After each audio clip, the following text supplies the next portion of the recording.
Hey guys, so today I will be sharing a little bit tips and tricks on how I got A for Prinsip Perakaunan, A for Perniagaan, and A- for Econs. So for like a backup reference, I will be reading out my exam results from like 2019 and 2020. Basically for 2020, I've only had trials, and 2019 for pertengahan tahun, my PA was 70, A-, Econ 76, Perniagaan 74. For 2019 akhir tahun, Econ 65, PA 58, and Perniagaan 69. And for trials, which is percubaan, 2020, Econ 70, Accounts 68, and Perniagaan 82. So without further ado, let's get into the topic. And if y'all ask why am I holding my hands or my hands are moving, I have the habit of moving my hands when I talk, so if that annoys you, I am so sorry. So we'll start with PA first. For PA, if you're still in Form 4 and you've decided that you want to take PA, I would suggest keep doing topical questions. That was the one thing that I never did in Form 4, and I've only started doing it in Form 5 during MCO. And by topical questions, I meant like do as much paper 1 as you can until paper 1 is your strongest paper. If you're already in Form 5 and you've already learned almost every single module, then you can start doing past year paper. If you're already in Form 5, if you need this book, buy it. If your teacher gives it for free, take it. If your teacher print out the questions, do it. Another thing for PA, I feel like a lot of people don't do this, but I feel like it's very, very important. If you ever did a mistake in PA, do that question again without looking at the answers. If you have a mistake, mark it, read the answers, read through it, skim through it. The next day, 24 hours later, make sure it's like 24 or 48. Make sure your brain is already not thinking about the answers, and then redo that question so it will be engraved in your brain. Another thing is you can just buy those 4 colors highlighted. Differentiate the level of difficulty for each question. For example, I have 4 colors, right? And this would be like understood, kind of understand, I need to reread, go and read. If I ever highlight something in green, I would normally read that topic before entering the exam hall. For the pink one, I will volunteer and explain it to my friends if my friends ever ask me. Even if they don't ask me, I'll just pull them and be like, do you understand this topic? Do you need me to explain? Because I can explain. Please let me explain. So normally that's how I do it. So 4 colors are usually enough. Actually, to be honest, 3 colors should be enough. But that's how I do it. If you want it to be 2 colors, which is the common neon yellow and neon orange, is also fine. Just one is something that you understand, one is something that you totally don't understand, and you're good to go. It reduces the amount of things that I have to study on the day of the exam itself. On the exam day itself, just study the one that you highlighted in green, because those are the one that you totally do not understand. And I'm not asking you to read it last minute, I'm just saying refresh your brain last minute. Refresh it, not study it. For paper 2, time yourself.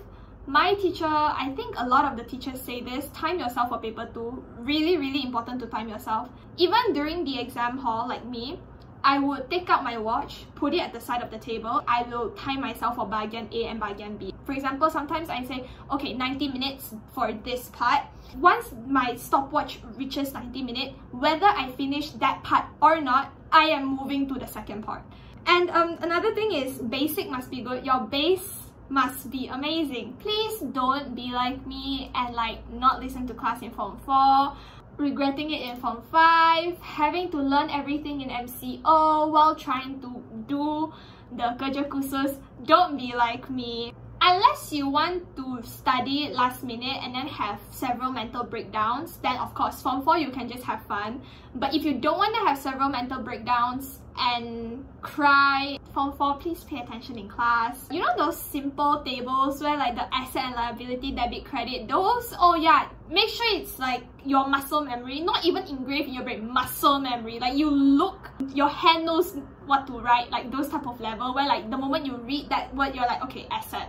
Okay, liabilities to muscle. Like those level, yes, please make it a muscle memory type of thing. Paper 3, oh my god, guys. Paper 3, please do a bit every day. Like make sure you have like a certain time for you to do paper 3 every single day. Because for me, I always put an hour for me to do paper 3 every day. If you don't understand any questions written on the soalan, you know, the kerja khusus, that paper, please ask your teacher immediately. Whether it be your tuition teacher or like your PA teacher, just ask. I would suggest asking your PA teacher, because since she is the person that's marking your PA kerja khusus, ask her or him, right? Ask them. Especially for paper 3, don't ask random people. Please ask your teacher, because they are the one that's giving you the marks. Cikgu Hadi uploading the kerja khusus thing on YouTube, so that was a guidance to my whole class. Even my teacher kind of recommended us to watch him. And do it as fast as you can. Don't ever have the, oh, my friends are still at J, my friends are still at L, I'm at M, it's fine. Girl, you have until Q. The other thing is, if you finish kerja khusus, or if you are way ahead of other people for kerja khusus, please lend a helping hand. Kerja khusus is a pain, man. Like, I don't understand why they decided to let us do kerja khusus. So next, PN, Perniagaan. Perniagaan is a memorizing subject. I don't even have to say anything about it. You memorize. That textbook, please memorize. I am so sorry, even though you're a goldfish, I don't care what you have, you took Perniagaan, so you kind of have to memorize. You don't exactly get a choice. Another thing that I would like to say about Perniagaan is like a quote that I always tell my friends. Memorize Form 4, understand Form 5. Because I like Perniagaan, so honestly memorizing Perniagaan to me was not a big deal. It wasn't a big problem. It would be Form 4 points, but Form 5 huraian. So if you want huraian, then Form 5. So you have to understand Form 5. The one thing good about Perniagaan is you can solely rely on textbooks. Perniagaan is one of the subjects where I would tell my friends, do not waste your time, do not waste your money, do not waste your effort on buying a reference book, because textbook will get you through it. Textbook will get you through everything. Learning about business trying to save money makes sense, right? Okay. So find a friend, find a group of friends, and like do quizzes, ask your friends questions, you answer, and do the whole, you know, quiz thing. Make it fun, because Perniagaan is pain. And another thing is, understand your topic according to real life scenarios. So please understand some of the topics according to how you view it. For me, I like K-pop. So if you open my Form 4 textbook, which I bought a Form 4 textbook. Once you open my Form 4 textbook, you will see everything is K-pop related. Everything. Like, I would try my best to understand Perniagaan as a whole, Form 4 textbook and Form 5 as well. I would connect everything to the K-pop industry. So how is K-pop earning money? So if SM is doing this, then what are the risks of SM doing this? What are the kekuatan, you know, what is SM's kekuatan? What is SM's like opportunity? Like, I would connect everything to K-pop. So for me, it was super easy for me to understand Perniagaan because I connected it to something that I like. Read more kajian case. Speaking from like a person who has sat for SPM, do more kajian cases and don't leave kajian case behind. Kajian case is important.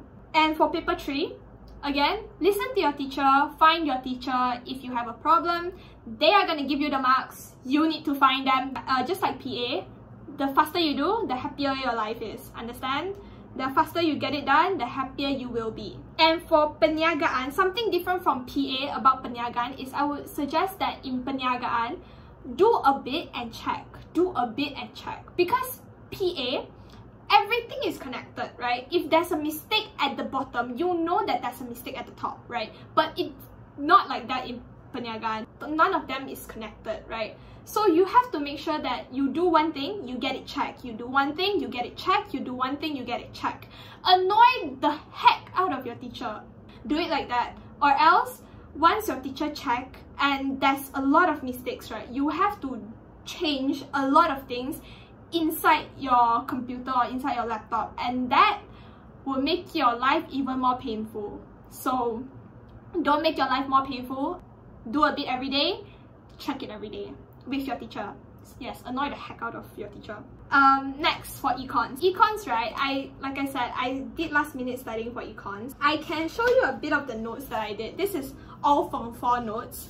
Like everything is Form 4 notes. And okay, so this is like unit economy, right? And the last thing is like the Perniagaan and productivity. I did all of this in the span of 5 days.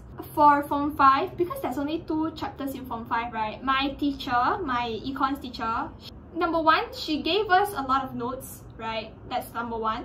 And then number 2, she asked us to do PowerPoints, and then we print out each other's PowerPoints. So that's how I got my notes for Form 5, from my teacher and from my friends. So Form 5, I didn't do any notes. This note-taking system is the one that's most effective to me. It's the note-taking system that I understand the best.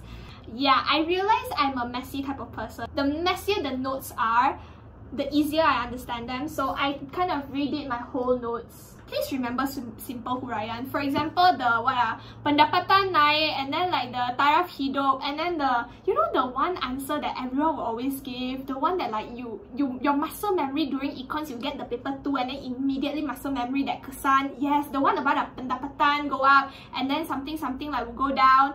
If you don't know what I'm saying, pay attention in class. I think your teacher got teach. If your teacher don't teach, then you go and open some econs punya exercise books. In the answer sheet, they will always have that like taraf hidup meningkat, then what meningkat. Yeah, that one, memorize it until your muscle memory, you know, you write it down immediately after you read it. Yes, that one have to memorize. Do a lot of paper 1, because econs, unless you're amazing at econs, do a lot of paper 1s, because paper 1, they will make you confused. I'm confused most of the time. Once it's like really close to SPM, I would definitely suggest do 1 paper 1 every day. Instead of doing 2 or 3 paper 1s every day, do 1 each day, because don't burn yourself out. Econs, like Perniagaan, is also a memorization subject, so you memorize. Do you see all of this? Yes, memorize this. Another thing, I feel like every econ student knows, graph is our best friend. Graph is every econ student's best friend. The demand supply graph, tax graph, the subsidy graph, yeah, graph, they're your best friend. You have no closer friend than a graph. Advice from a senior, keanjalan, make sure you know it. And make sure you know the difference between keanjalan permintaan and keanjalan penawaran. The bab 2, Form 4, yeah, please study. Especially if you know you're not good at Form 4 bab 2.